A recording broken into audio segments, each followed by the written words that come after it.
So you're telling me, Captain Rick Hawthorne said, leaning back in his chair until it creaked ominously, that every single dead civilization in this galaxy left the same warning about Earth? Ambassador Zixtal's four eye stalks swiveled independently, a gesture Rick had learned meant either deep concentration or mild constipation. With the Corellian species, it was often hard to tell the difference. Not every civilization, Zixtal corrected in that prissy academic tone that made Rick want to check his pulse to make sure he hadn't died of boredom.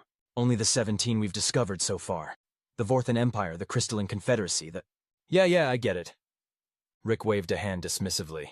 Big scary list. But what exactly did they say? Because they guard something worse is pretty vague. I mean, worse than what? Worse than pineapple on pizza? Worse than stepping on a Lego barefoot? Worse than Captain Hawthorne. The ambassador's tone could have flash-frozen a star. This is a matter of galactic security. Perhaps you could treat it with the gravity it deserves. Rick snorted. The gravity it deserves. Right. Because sitting in this sterile conference room aboard the galactic neutral station Harmony's Dream, and whoever named that thing clearly had a sense of humor darker than a black hole's event horizon, was exactly how he'd planned to spend his Tuesday. Look, Zix, Rick said, deliberately shortening the ambassador's name, because formality was for people who hadn't spent the last 25 years hauling cargo through the armpit sectors of the galaxy. I appreciate the concern, really I do. But I've been to Earth. Born there, actually. Spent 18 years there before I got the hell out. And the worst thing I encountered was my high school cafeteria's attempt at meatloaf. The ambassador's eye stalks drooped slightly. You were born on Earth? Yep. Good old terra firma. Third rock from the sun. Home of reality TV, traffic jams, and people who think that arguing with customer service representatives is a legitimate hobby. Zixtal's carapace went through several color changes. Purple to green to a sort of alarming orange that Rick was pretty sure meant existential crisis in progress. But that's impossible, the ambassador whispered. No one lives on Earth. It's a dead world, a quarantine zone.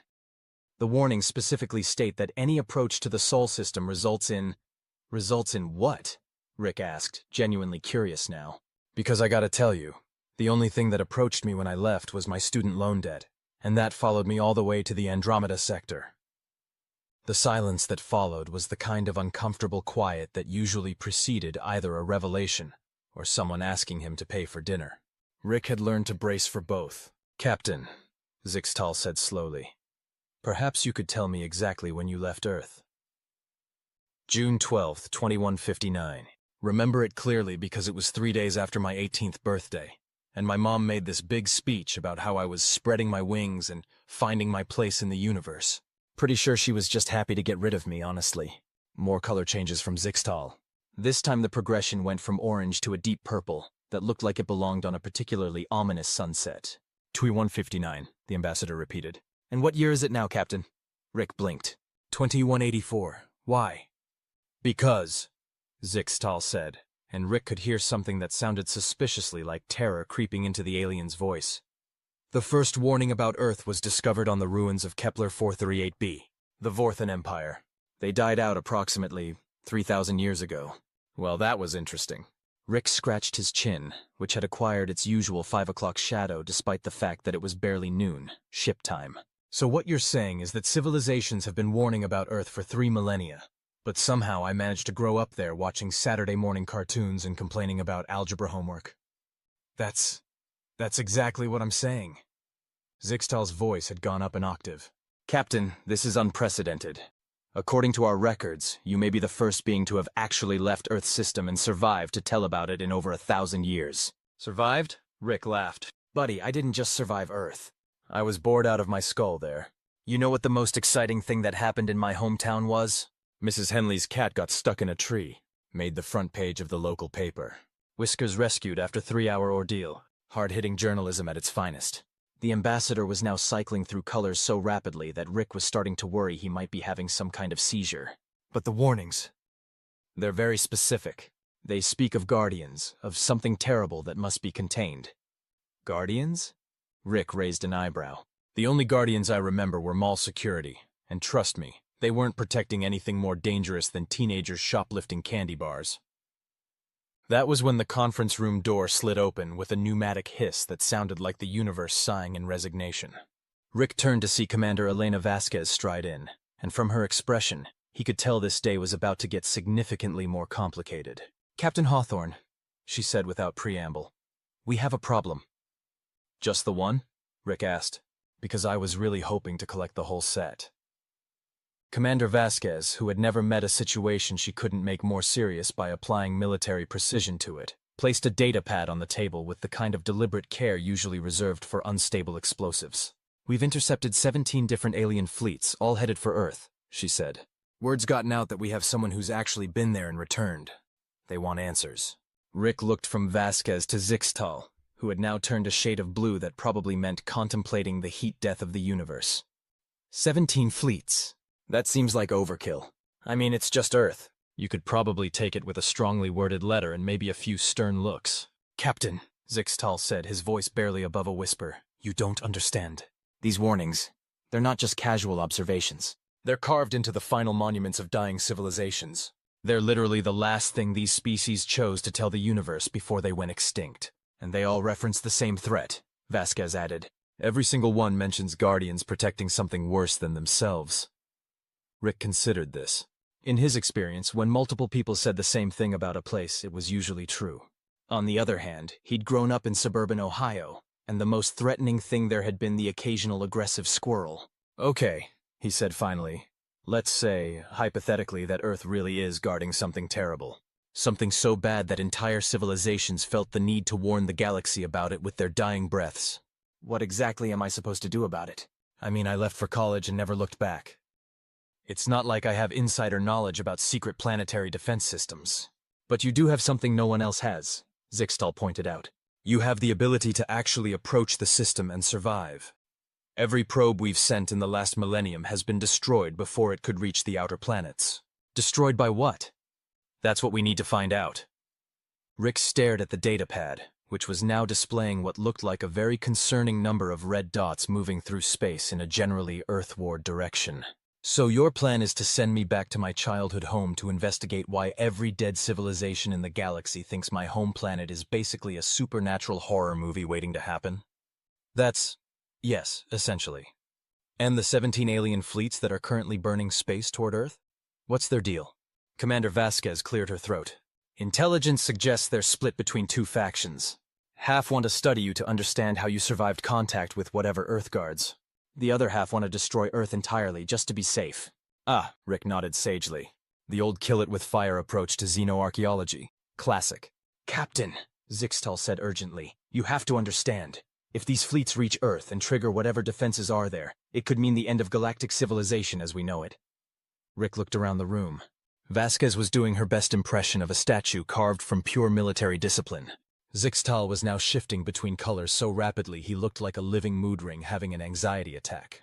And somewhere out there, 17 fleets full of aliens were racing toward his home planet, probably packed with enough firepower to turn a small moon into particularly expensive gravel. "Well," Rick said finally, "I always did wonder what happened to my high school girlfriend. I guess now's as good a time as any to find out." The journey back to Earth took 3 days, which was just long enough for Rick to remember why he'd left in the first place, and not quite long enough for him to come up with a plan that didn't involve showing up and hoping for the best. His ship, the definitely not suspicious, was what you might charitably call a fixer-upper, or what you might more accurately call a collection of spare parts held together by optimism and really good insurance. She wasn't much to look at, but she'd gotten him across the galaxy and back without exploding, which put her in the top percentile of ships in his price range. The first sign that something was different about the Sol system came when they dropped out of hyperspace and immediately detected energy signatures that definitely hadn't been there when he'd left home 25 years ago. "Captain," Lieutenant Shaw called from the sensor station. I'm reading a lot of things that don't make sense." Lieutenant Shaw was Rick's communications officer, navigator, and general-purpose person who knew how to work the complicated bits. She was also about 22 years old, and had that particular kind of enthusiasm that came from not yet having had the universe explain to her, in great detail, exactly how little it cared about her feelings. "Define don't make sense," Rick said, settling into the captain's chair, which made a noise like a dying walrus every time he sat down. "Well, for starters, there's a massive energy field surrounding the entire solar system. It's not like anything in our databases. It's not a force field exactly, but it's definitely artificial." "Artificial how?" like someone took the concept of stay away and turned it into a physics equation. Rick frowned. Was this here when I left? That's the thing, Captain. According to our ship's records from your departure 25 years ago, there was no energy field. But the field readings suggest it's been stable for a very long time. Possibly millennia. So either it wasn't active when I left, or it doesn't affect outbound traffic the same way it affects inbound traffic, Shaw finished. That was an unsettling thought. Rick had always assumed his departure from Earth had been unremarkable because Earth itself was unremarkable. The possibility that something had been actively allowing him to leave while preventing others from entering was not the kind of revelation that made for peaceful sleep. Anything else? Shaw's voice took on that particular tone people used when they were pretty sure they were about to sound crazy. The asteroid belt. It's not random anymore. Come again? The asteroids are arranged in patterns. Geometric patterns. Like someone organized them into formations. Rick felt a small cold knot forming in his stomach. Show me. The main screen flickered to life, displaying the asteroid belt between Mars and Jupiter. Shaw was right. What had once been a chaotic ring of space rocks was now arranged in distinct geometric patterns. Spirals, triangles, formations that looked almost like... Are those letters? Rick asked. We think so, but not in any language we recognize. Rick stared at the screen. The formations were clearly artificial, clearly deliberate, and clearly meant to convey information to anyone approaching the inner system. Captain, Shaw said quietly, there's one more thing. We're detecting life signs.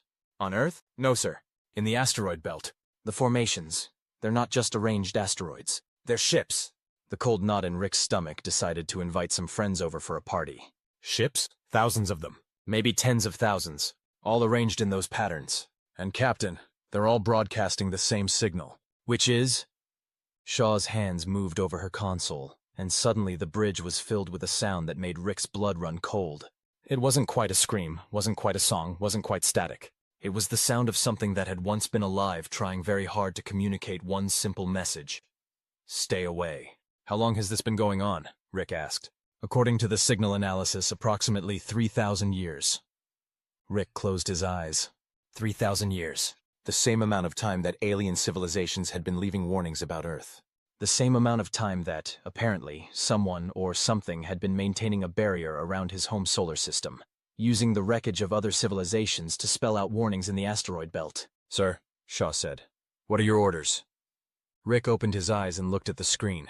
Somewhere beyond that barrier, beyond the geometric graveyard of ships, was Earth. His home. The place where he'd learned to ride a bike, where he'd had his first kiss, where he'd spent countless hours staring at the stars and wondering what was out there. Now he knew what was out there, and apparently it had been very specifically warned to stay away from what was in here. Set course for Earth, he said. Sir, the barrier. I was born there, Shaw. If there's one thing I learned growing up on Earth, it's that the best way to find out if something is actually dangerous is to poke it with a stick and see what happens. And if it pokes back? Rick grinned, the expression of a man who had just realized he was about to do something either very brave or very stupid, and wasn't entirely sure which. Then we'll know we're in the right place. The barrier, as it turned out, was less of a barrier and more of a selective admission policy.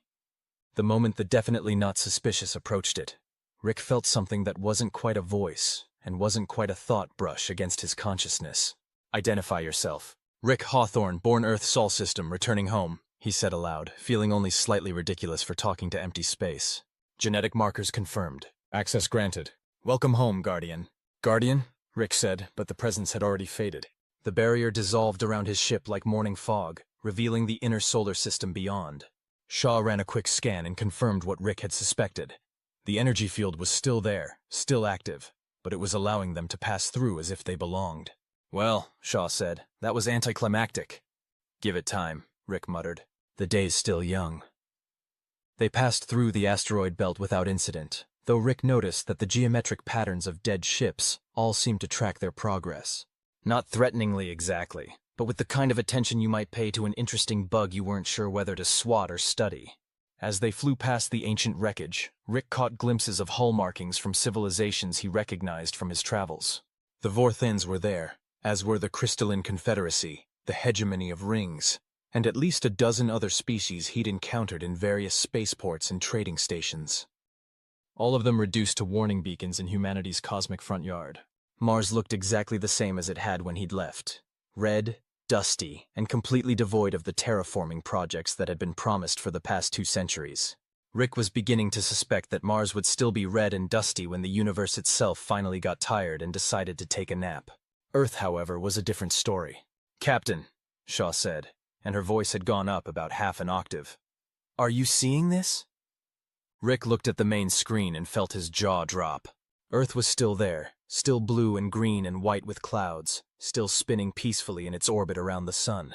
But it wasn't alone. Surrounding the planet, in a perfect sphere, were hundreds of structures that defied easy categorization. They looked like satellites, but they were massive, each one several kilometers across.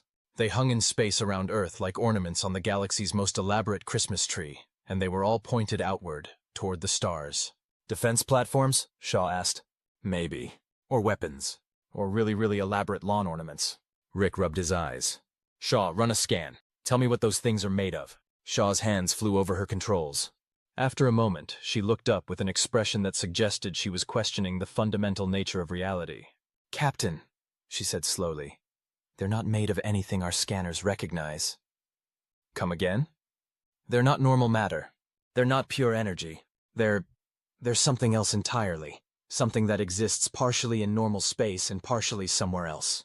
Rick felt that cold knot in his stomach decide to throw a block party. "Somewhere else entirely. Great. That's not ominous at all. Captain, there's more. I'm detecting life signs on Earth. Lots of them. Human life signs. How many is lots?" "Approximately 8 billion. Rick blinked. When he'd left Earth, the population had been around 7 billion. "So business as usual down there?" "It would seem so. I'm even picking up standard communication signals. Television broadcasts, internet traffic, radio chatter. Everything looks normal."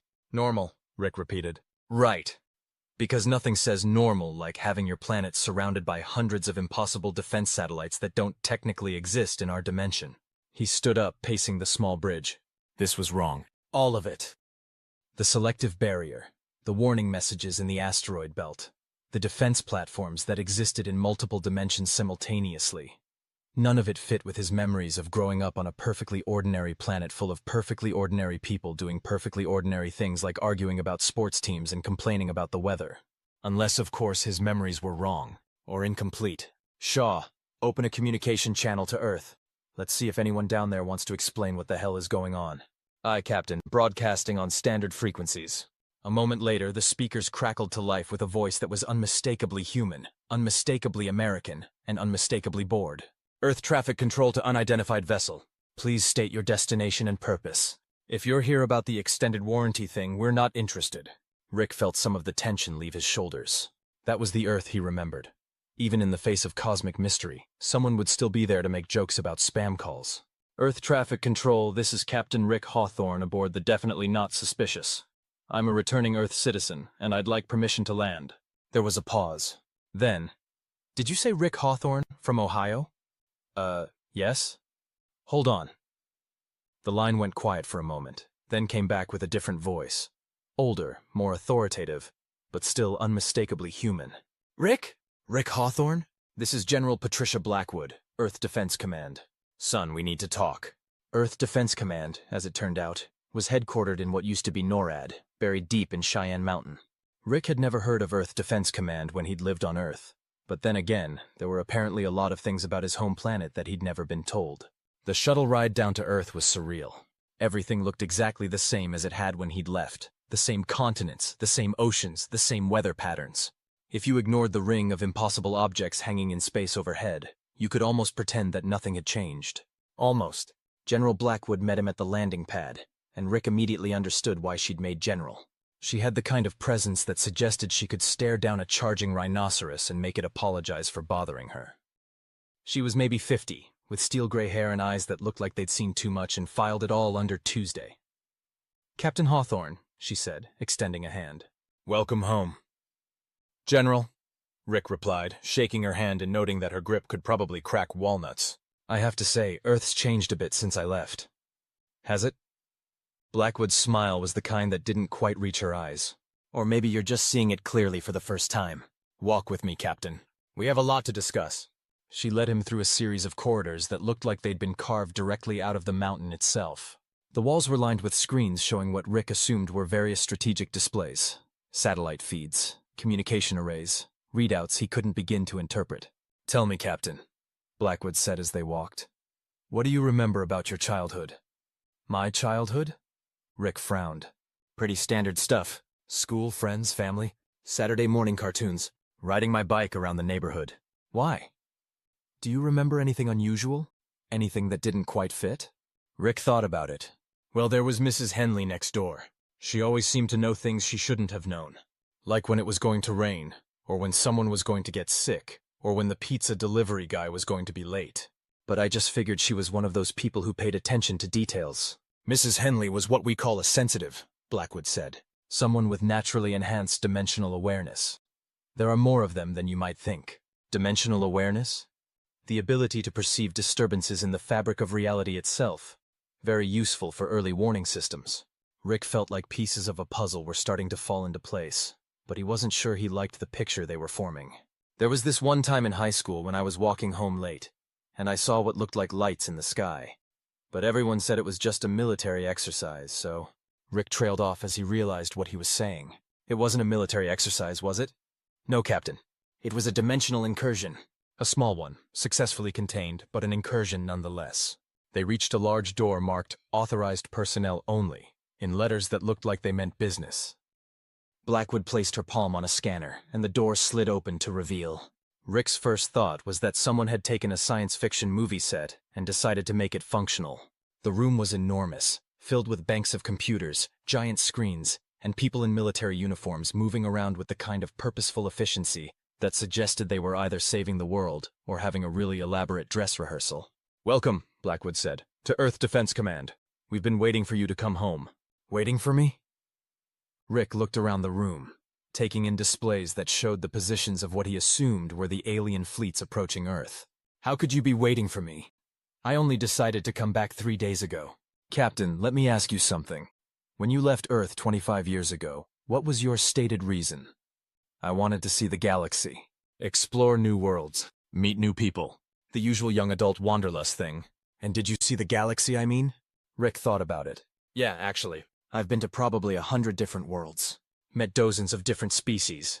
Had adventures, made friends, saw things that would blow your mind.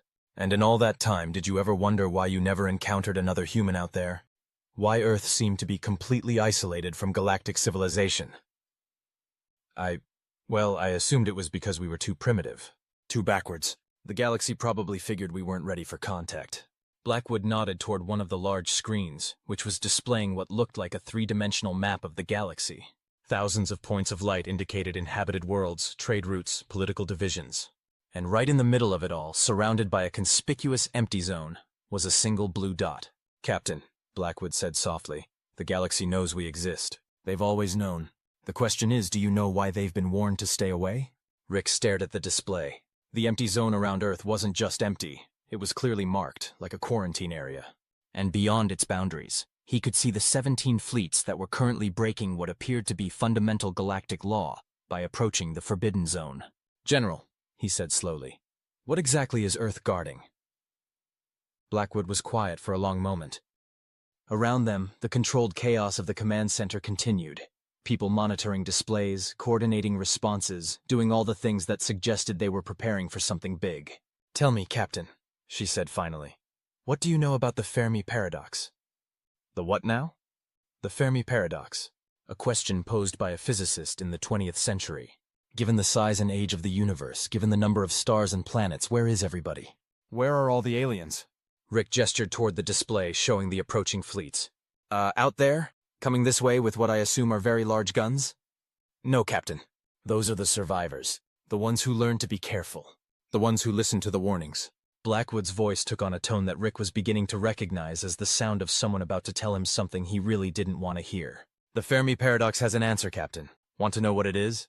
Rick had the distinct feeling that he was standing on the edge of a cliff, about to be asked to jump. "Do I have a choice?" "We all have choices, Captain. But sometimes the choices are between bad and worse." She led him to another screen, this one showing what looked like a timeline stretching back millions of years. Points along the timeline were marked with different symbols. Some Rick recognized as the various alien civilizations he'd encountered in his travels. Others were unfamiliar. Every civilization in this galaxy follows a predictable pattern, Blackwood explained. They develop, they grow, they expand, they reach a certain point of technological advancement, and then… She pointed to a symbol that appeared repeatedly along the timeline. They encounter something that destroys them completely. Encounter what? Something that shouldn't exist in our reality. Something that comes from… elsewhere. Rick felt that cold knot in his stomach decide to invite the rest of his internal organs to its anxiety party. And this happens to every civilization? Every civilization except one. Blackwood pointed to a symbol at the very end of the timeline, a small blue dot. Us. But we're not that advanced, Rick protested. I mean, we've got space travel, sure, but we're nowhere near the level of some of the civilizations I've met out there. No, Captain, we're not. Blackwood's smile was grim. Because we learned something that they didn't. We learned what's waiting at the end of the technological ladder, and we learned how to stop it. The room seemed to grow quieter around them, as if the universe itself was holding its breath. And what's waiting, General? Blackwood looked at him for a long moment, and Rick had the unsettling feeling that she was weighing his soul. Things from parallel dimensions, she said finally.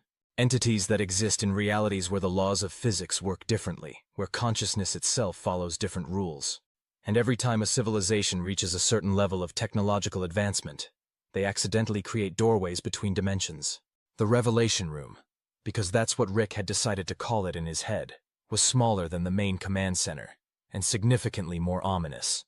The walls were lined with monitors showing what appeared to be historical footage from civilizations across the galaxy.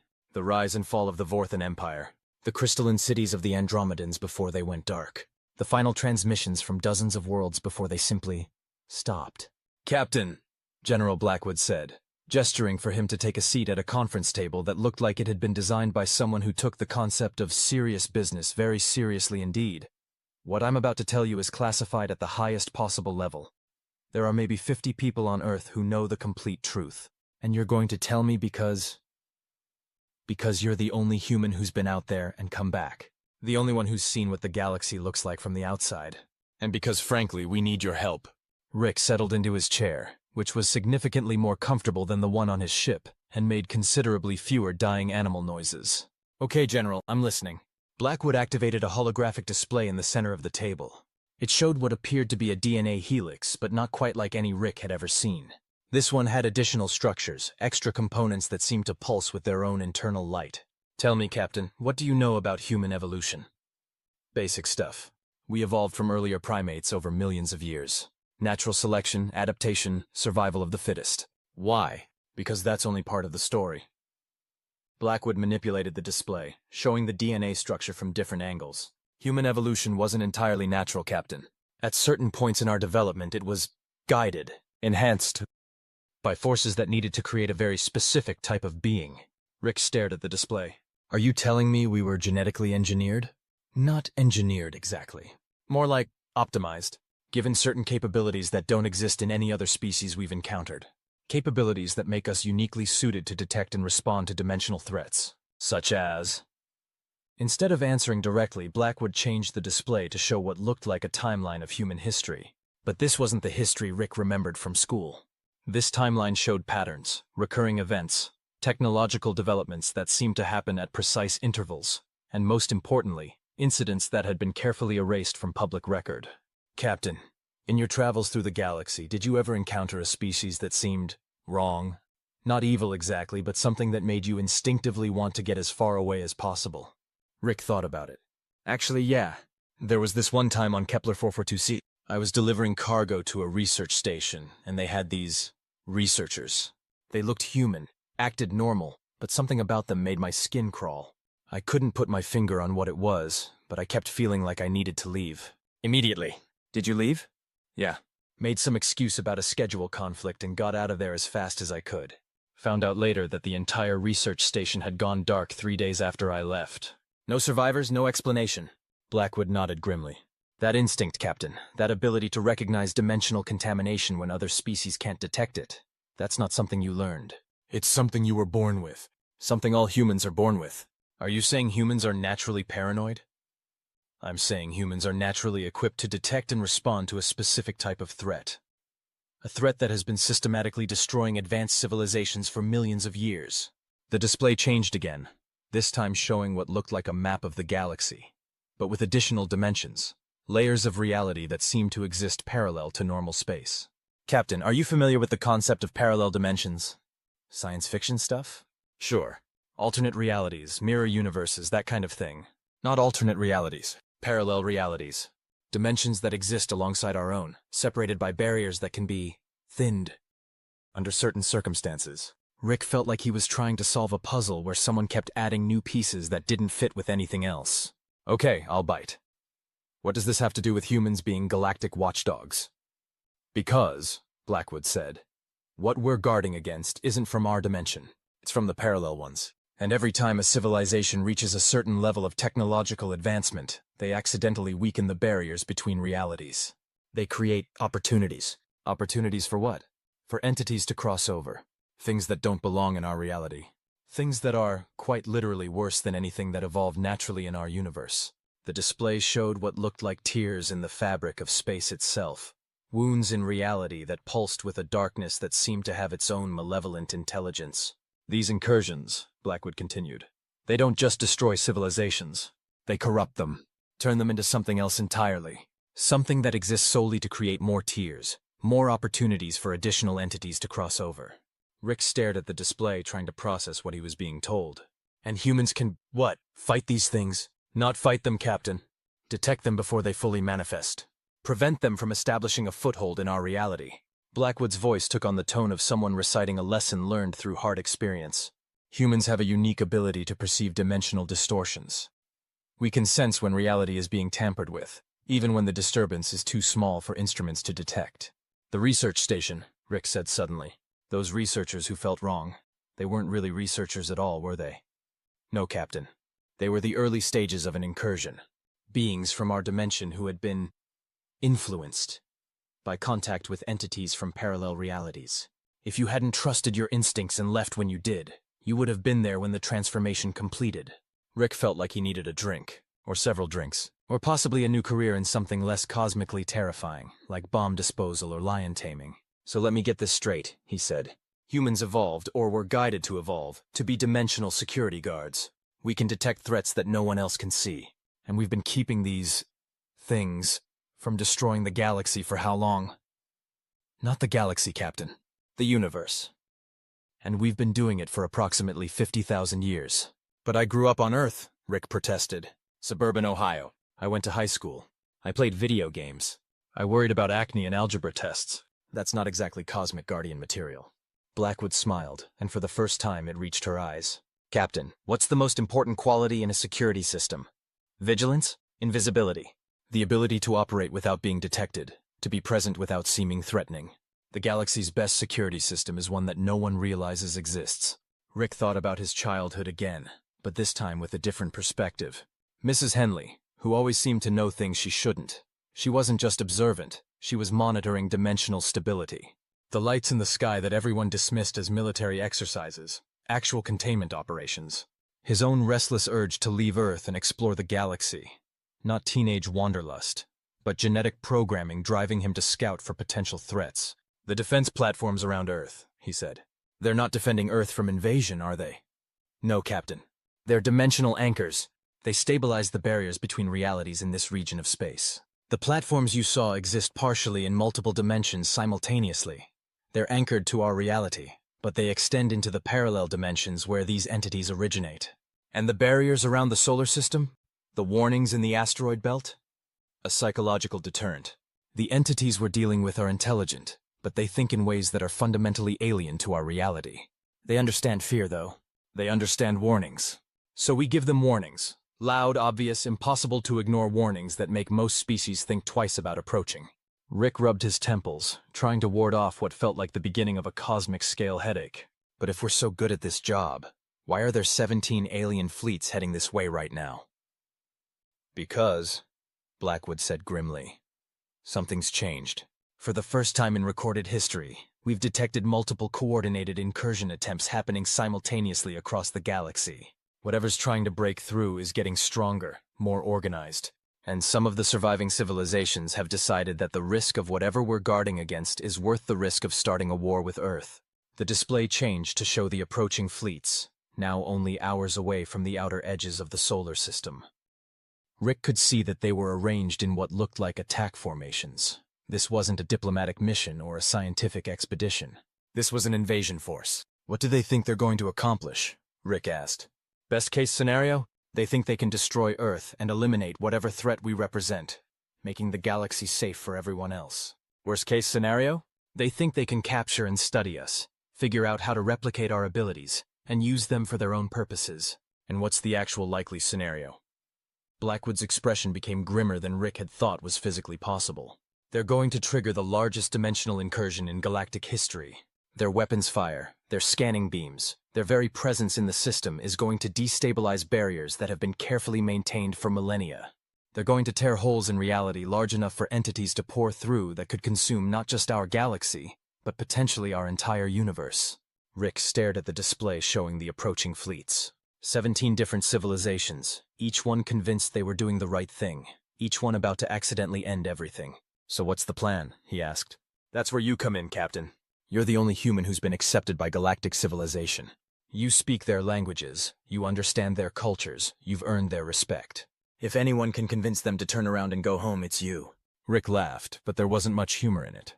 General, I'm a cargo hauler. I've spent the last 25 years moving boxes from point A to point B and trying not to get shot at. I'm not exactly diplomatic material. No, Captain. You're not. But you're human. And right now, that might be the most important qualification in the universe. The communication array at Earth Defense Command was, Rick had to admit, significantly more impressive than the jury-rigged setup on his ship. It could apparently reach every corner of the galaxy simultaneously, translating messages into hundreds of different languages and broadcasting them across multiple dimensional frequencies. Which was good, because Rick was about to attempt the most important sales pitch in the history of the universe, and his audience consisted of 17 different species who were currently pointing enough firepower at his home planet to crack it like an egg. Attention approaching fleets, Rick said into the microphone, trying to project the kind of confidence he definitely didn't feel. This is Captain Rick Hawthorne, speaking on behalf of Earth. I think we need to talk. The response was immediate and came from multiple sources simultaneously. Rick's universal translator started working overtime, converting a cacophony of alien languages into English. Human! You will explain the nature of the threat your species guards. Surrender your defensive technologies or face annihilation. We demand answers about the dimensional anomalies surrounding your system. Turn back now or face the consequences of your interference with galactic security. Okay, Rick said, raising his hands even though none of them could see him. I get it. You're all very concerned about Earth, and you want answers. I'm prepared to give you answers. But first, I need you all to stop pointing weapons at my planet. The communications channel erupted in what Rick could only describe as polite outrage. Demands, threats, and what sounded like at least 3 different species questioning his ancestry filled the airwaves. Let me put this in terms you'll understand, Rick continued. You've all seen the warnings your ancestors left, right? They guard something worse. Well, what if I told you that the something worse isn't something we're keeping locked up? What if it's something we're keeping locked out? That got their attention. The communications channel went quiet for a moment. Explain, came a voice that Rick recognized as belonging to Ambassador Zixtal. Earth isn't a prison, Rick said. It's a fortress. We're not guarding something dangerous that's trapped here. We're guarding against something dangerous that's trying to get in. And right now, all of your ships, all of your weapons, all of your scanning equipment, you're weakening the very defenses that have kept the galaxy safe for thousands of years. Prove it, demanded another voice, this one belonging to what sounded like a crystalline Confederacy remnant. Rick looked at General Blackwood, who nodded and activated the external sensors. The main display lit up with a 3-dimensional map of the local area, showing not just normal space, but the dimensional layers that existed parallel to it. What Rick saw made his blood run cold.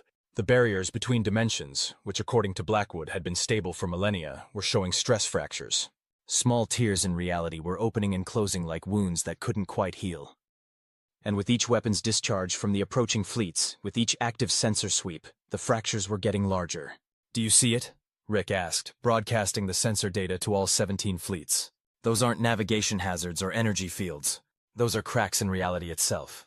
And every time you fire your engines, every time you power up your weapons, you're making them bigger. The communications channel went silent for a long moment. Rick could almost hear 17 different species frantically checking their own sensors, confirming what Earth's systems were showing them. Impossible, breathed a voice that Rick recognized as Vorthan. Our instruments don't detect any dimensional distortions. That's because your instruments aren't designed to detect them, Rick replied. No offense, but you're all looking for the wrong kind of threat. You're looking for physical dangers, technological hazards, things that operate according to the laws of physics as you understand them. But what we're dealing with operates according to different laws entirely.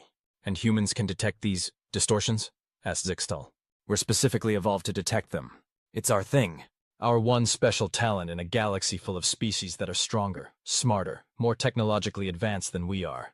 We're the cosmic equivalent of a canary in a coal mine. Rick paused, watching the sensor displays as the dimensional tiers continued to fluctuate. Some were shrinking as the fleets reduced their energy output, but others were still growing. Look, he said, I know this is hard to accept.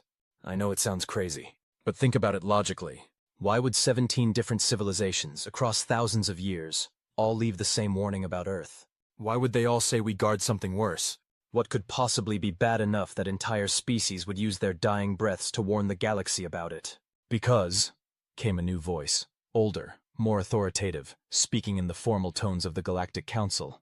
They encountered what happens when those barriers fail. Rick felt his heart skip a beat. And you are? Council Speaker Traven of the Andorian Republic. Captain Hawthorne, we need to speak privately. General Blackwood leaned over and whispered. The Andorians were one of the first species to make contact with the dimensional entities. They're also one of the few species to survive the encounter intact. Speaker Traven, Rick said. I'm listening. Captain, what I'm about to tell you is known only to the highest levels of the Galactic Council. The warnings about Earth, they weren't left by civilizations that encountered whatever you're guarding against. They were left by civilizations that encountered the aftermath of dimensional incursions. Rick felt like someone had just rearranged his understanding of the universe without asking permission. I'm sorry, what? The entities from the parallel dimensions, Captain. We call them the Devourers. They don't just destroy civilizations. They consume them, absorb them, turn them into extensions of themselves. Every species that has ever encountered them has eventually become part of them. Every species except humans, Rick said slowly. Every species except humans. You're immune to their influence, Captain. Not just resistant, completely immune. And more than that, your presence seems to actively weaken them. A single human in a system can prevent an incursion entirely. Rick looked around the command center, where dozens of humans were working to monitor and maintain Earth's defenses. So we're not just guards, we're, what, antibodies? In a sense, yes. And Captain, that immunity isn't just biological. It extends to anything humans create, anything they touch with intent. Human-built equipment, human-designed systems, even human-modified objects seem to share that immunity. Rick thought about his ship, the definitely not suspicious, which had somehow managed to pass through barriers that had destroyed every probe sent by other species. He thought about his ability to travel freely through the galaxy while Earth remained quarantined. The defense platforms around Earth, he said, they're not just partially dimensional. They're human-made, built by humans, maintained by humans, powered by human consciousness itself. Captain, your species has been protecting this galaxy for so long that most of you have forgotten you're doing it. Earth isn't just your home, it's your base of operations. Rick felt like he was putting together a jigsaw puzzle where every piece he added revealed that the picture was 10 times larger than he'd thought. So what happens now? He asked. Do the fleets turn around and go home? Do we all pretend this conversation never happened? I'm afraid it's not that simple, Captain. The approach of our fleets has already caused significant damage to the dimensional barriers. The Devourers have noticed. They're preparing for a coordinated assault, potentially the largest incursion in universal history. As if to emphasize the point, alarms began blaring throughout the command center. Rick looked at the displays and saw that the small tiers in reality had suddenly become much larger tiers in reality. And through those tiers, something was trying to push through. Captain, General Blackwood said, her voice cutting through the chaos. We're detecting massive dimensional instability throughout the solar system. Multiple class. 7 entities attempting manifestation. Rick looked at the sensor displays. At the 17 fleets that were now frantically trying to withdraw from Earth's vicinity. At the defense platforms that were powering up to levels he hadn't known were possible. General, he said, I think our quiet little security job just became very public. The thing that came through the dimensional tear above Mars wasn't so much a creature as it was a living violation of physics. It had mass but no coherent shape, substance but no fixed form. It writhed and pulsed in space like a three-dimensional shadow cast by something existing in more dimensions than human minds were equipped to process. Rick watched it on the main display, and felt every instinct he'd inherited from millions of years of human evolution screaming at him to run, hide, and possibly dig a very deep hole to crawl into. "That," General Blackwood said with the kind of calm that came from years of dealing with cosmic horrors, "is what we call a Class 7 devourer, the largest type we've ever encountered." "How many classes are there?" Rick asked, unable to look away from the thing that was now spreading across Mars's orbit like some kind of malevolent oil spill. 7. Of course there are. Rick turned to the communications array. "All fleets, this is Captain Hawthorne. I hope you're seeing this because this is what we've been guarding against. This is why Earth has been quarantined. This is why your ancestors left warnings." The response was immediate and came in 17 different flavors of panic. "What is that thing?" "Our weapons aren't affecting it. It's absorbing our energy discharges. Captain Hawthorne, how do we fight it?" Rick looked at General Blackwood, who was coordinating with her staff to bring Earth's defenses online. The impossible defense platforms were moving into new positions, forming geometric patterns that hurt to look at directly. "You don't fight it," Rick said into the microphone. "You contain it. And you let the people who know what they're doing handle the rest." "The Terran Defense Command," Speaker Traven's voice cut through the chaos. "They have protocols for this?" "We have protocols for everything up to and including the complete breakdown of reality," Blackwood said, taking over the communication. "But those protocols require the cooperation of every ship in this system. Are you prepared to follow human orders?" There was a pause. Rick could imagine the debate happening on 17 different command bridges, as species that had never taken orders from humans in their entire history struggled with the concept. The thing above Mars pulsed, and suddenly 3 more tiers opened in the asteroid belt. Smaller incursions began pouring through. Not Class 7 entities, but still large enough to turn a planetary population into cosmic horror novels. "Yes," came the unanimous response from all 17 fleets. "Excellent," Blackwood said. "Here's what we're going to do. All vessels will form defensive formations around the following coordinates. You will not engage the entities directly. You will not attempt to study them. You will not do anything except exactly what we tell you to do, when we tell you to do it. Understood?" "Understood." Rick watched as the fleets reorganized themselves according to Earth's instructions. Ships that had been pointed at his homeworld hours ago were now forming a protective perimeter around the entire solar system. "General," he said, "what exactly is the plan here?" "The same plan we've been using for 50,000 years, Captain. We're going to remind these entities why they should stay in their own dimension." The defense platforms around Earth began to activate. Rick had thought they were impressive when they were just hanging in space like impossible ornaments. Now as they powered up, they became something else entirely. Light began to emanate from them, not normal light, but something that seemed to exist in more spectrums than Rick's eyes were equipped to handle. The light reached out across the solar system, touching the dimensional tears, and wherever it made contact, the tiers began to shrink. "Dimensional stabilizers," Blackwood explained. "They reinforce the barriers between realities, making it harder for entities to maintain a foothold in our dimension." "And that works?" "Usually. But this is the largest coordinated incursion we've ever seen. We're going to need more than just the defense platforms." As if she'd been waiting for a cue, Lieutenant Shaw's voice crackled over Rick's communicator. "Captain, the definitely not suspicious is receiving some kind of signal from the defense platforms. It's like they're trying to interface with our systems." Rick and Blackwood exchanged glances.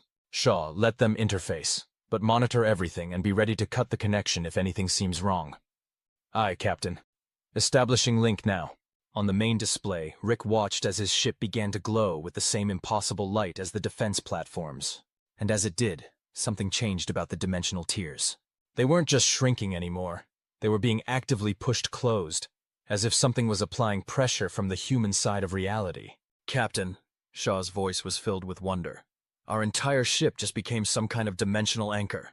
The computer systems are interfacing with Earth's defense network, and I'm seeing readouts I don't even have names for. Is the ship safe? Safe?" "Captain, I think our ship just became the safest place in the galaxy. The entities can't even perceive us anymore. We're like a blind spot in their vision." Rick looked at the display showing the positions of all the ships in the system. The alien vessels were visible as normal contacts, but his ship now appeared as something else entirely.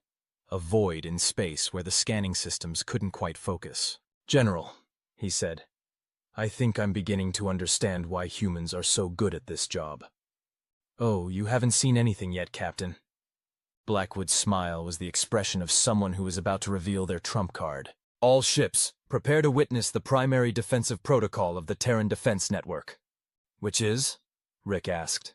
We're going to show them what humans are really capable of when we're properly motivated. The defense platforms around Earth began to move, not just repositioning themselves, but actually changing shape, unfolding like mechanical flowers to reveal internal structures that definitely hadn't been there before. And from those structures, Rick could see something emerging. Ships. Hundreds of them.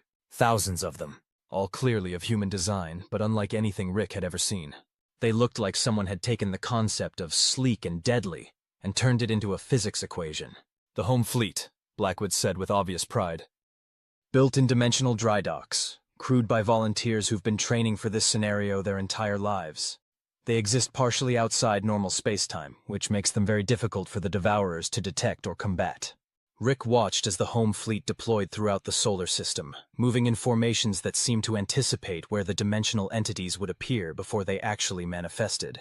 And wherever the human ships went, the entities began to retreat. How many people are in that fleet? Rick asked. About 2 million. All volunteers. All specifically recruited from the population of humans who've left Earth and had contact with galactic civilization. People like me. People exactly like you, Captain. Humans who've seen what's out there and understand what we're protecting it from. On the communications channel, Rick could hear the alien fleets reacting to the appearance of the home fleet with a mixture of awe and terror. How long has Earth had this capability? This fleet was commissioned before most of your species developed writing, Captain Hawthorne. Impossible. Our sensors would have detected construction of this magnitude. Only if you were looking in the right dimensions, Blackwood replied calmly. Which I'm sorry to say, none of you were. Rick watched as the home fleet engaged the dimensional entities in what could only be described as the universe's most one-sided battle. The human ships moved through space like they were swimming through water, their weapons firing energy that seemed to simply erase the entities from existence. General, he said, if we've always had this capability, why the secrecy? Why pretend Earth was just a primitive backwater planet? Because, Captain, the best defense is the one your enemy doesn't know exists. If the Devourers from the parallel dimensions had known we were actively hunting them, they would have adapted their tactics. As it stands, we've been catching them off guard for 50,000 years. The battle, if it could be called that, was over in less than an hour. The dimensional tiers sealed themselves. The entities were either destroyed or forced back into their own reality, and the solar system returned to its normal state of cosmic tranquility. The alien fleets, meanwhile, were dealing with the revelation that humanity was not only not primitive, but was in fact the galaxy's secret police force. Captain Hawthorne, Speaker Traven's voice came over the communications channel. The Galactic Council would like to formally request a meeting with Earth's leadership. A meeting about what? Rick asked. About updating our mutual defense agreements. It seems we have significantly underestimated humanity's role in universal security. Rick looked at General Blackwood, who was coordinating the stand-down of Earth's defenses with the same calm efficiency she'd shown during the crisis. General, he said, I have a feeling my quiet life as a cargo hauler just came to an end. Welcome to Earth Defense Command, Captain, she replied. We've been waiting 25 years for you to come home. 6 months later, Rick found himself back in the conference room aboard Harmony's Dream. But this time the circumstances were significantly different. Instead of one nervous ambassador trying to warn him about dangerous humans, he was facing representatives from every major civilization in the galaxy, all of whom were trying very hard to pretend they hadn't recently pointed enough firepower at Earth to sterilize a small moon. So let me make sure I understand the new arrangement, Rick said, looking around the table at beings who were doing their best to look diplomatic rather than terrified. Earth continues to handle dimensional security for the galaxy. In exchange, the Galactic Council acknowledges humanity as a full member civilization and agrees to coordinate any major technological research projects with our science division. That is correct, Speaker Traven confirmed. We have also agreed to establish early warning protocols to prevent future misunderstandings. Rick nodded. The misunderstandings had become something of a diplomatic euphemism for that time we almost accidentally ended the universe. It had a nice ring to it. And the home fleet? Will continue to operate as it has for millennia, but with improved communication links to galactic command structures. Excellent. Rick leaned back in his chair, which was still the same model but somehow seemed more comfortable now that he wasn't sitting in it as a cargo hauler being lectured about cosmic dangers. Now there is one other matter we need to discuss. The alien representatives exchanged glances. Rick had learned that when multiple species simultaneously looked nervous, it usually meant someone was about to ask for something expensive. The dimensional monitoring stations, Rick continued. Earth is prepared to begin construction of monitoring facilities throughout the galaxy. These stations will be staffed by human personnel and will provide early warning of dimensional incursions. How many stations? Asked Ambassador Zixtal, who had somehow managed to avoid changing colors during this entire meeting. Approximately 10,000 to start. We'll need them positioned at specific coordinates that our dimensional theorists have calculated. Most will be in empty space, but some will need to be located near inhabited systems. 10,000, Zixtal repeated faintly. To start, Rick confirmed. We estimate that full galactic coverage will require approximately 50,000 stations, but we can build up to that number over the next few decades. The silence that followed was the kind of quiet that preceded either agreement or war. Rick was hoping for the former, but he'd learned to plan for both. Captain Hawthorne, Speaker Traven said finally, these stations, they will be staffed entirely by humans? That's the plan. Humans and human-designed AI systems. Other species are welcome to observe and learn, but the actual operations will need to be handled by personnel who can reliably detect dimensional distortions. And if we refuse? Rick's smile was polite, professional, and absolutely terrifying. Then you're welcome to handle dimensional security yourselves. I'm sure it will work out fine. More silence. Rick could practically hear 17 different civilizations doing the math on what it would cost to maintain their own dimensional monitoring systems versus what it would cost to accommodate 50,000 human-operated stations throughout the galaxy. The Galactic Council, Speaker Traven announced, accepts Earth's proposal. Excellent, Rick said. Construction begins next month. Oh, and there's one more thing. The representatives looked at him with the kind of resigned patience that came from dealing with humans who clearly had more surprises up their sleeves. Earth is reopening for limited tourism. Anyone who's interested in visiting the homeworld of galactic dimensional security is welcome to apply for a visa. Standard diplomatic rates apply. Ambassador Zixtal's eye stalks went through several color changes before settling on what Rick had learned was the Corellian equivalent of cautious optimism. Tourism? Zixtal asked. Sure. We've got some nice beaches, interesting historical sites, decent food. Plus, there's something to be said for visiting a planet that's been successfully keeping cosmic horrors at bay for 50,000 years. Good for the nerves. Rick stood up, straightening his jacket, which was now the uniform of the Earth Defense Command rather than the worn coveralls of a cargo hauler. Ladies, gentlemen, and assorted beings, he said, thank you for your time. If you'll excuse me, I have a dimensional monitoring network to build and a galaxy to keep safe. Just another day at the office. As he walked toward the door, he could hear the representatives behind him beginning to discuss the logistics of accommodating humanity's new role in galactic affairs. Debates about station placement, personnel agreements, and probably at least 3 different arguments about who was going to pay for what. Rick smiled to himself. It turned out that saving the galaxy was a lot like hauling cargo. Mostly it involved moving things from where they were to where they needed to be, dealing with difficult customers, and trying not to get shot at. The only difference was that now, when someone asked him what he did for a living, he could honestly say he was in the business of keeping the universe from ending. It wasn't the career path he'd planned when he'd left Earth all those years ago, but it beat customer service, and the benefits package was out of this world. Epilogue. From the personal log of Captain Rick Hawthorne, Earth Defense Command, Dimensional Security Division. It's been a year since the incident, as the history books are calling it. The galaxy has settled into its new normal, which apparently involves humans being the official guardians of reality itself. Who knew? The Dimensional Monitoring Network is ahead of schedule and under budget, which I'm told is unprecedented for any project involving more than 3 different governments. The secret, apparently, is that when you tell someone their alternative is having their reality consumed by cosmic horrors, they become very cooperative about construction permits. Earth's tourism industry is booming. Turns out there's significant demand for dimensional security adventure vacations among species who want to experience the thrill of being near cosmic danger without actually being in cosmic danger. The marketing department came up with the slogan, "Visit Earth, we'll keep you safe from things you can't pronounce." It's been surprisingly effective. The home fleet has been expanded to include volunteers from other species, though they have to undergo extensive psychological screening to make sure they can handle working in non-standard dimensions.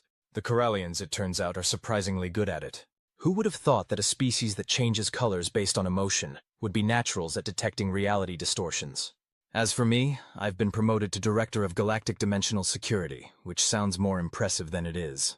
Mostly it involves a lot of paperwork and explaining to various alien officials why they can't build their new space stations in locations that happen to be interdimensional weak points. I still miss the simple days of hauling cargo and complaining about hyperspace tolls. But I have to admit, there's something satisfying about knowing that the galaxy is a little bit safer because you showed up to work today. Besides, the retirement plan is fantastic. Full dimensional insurance coverage, and who can put a price on that? End log. Rick closed his personal journal and looked out the viewport of his office aboard the orbital station Terra Guardian, humanity's newest addition to the Earth Defense Network. Below him, Earth turned peacefully in its orbit, surrounded by the familiar ring of defense platforms that no longer seemed quite so mysterious.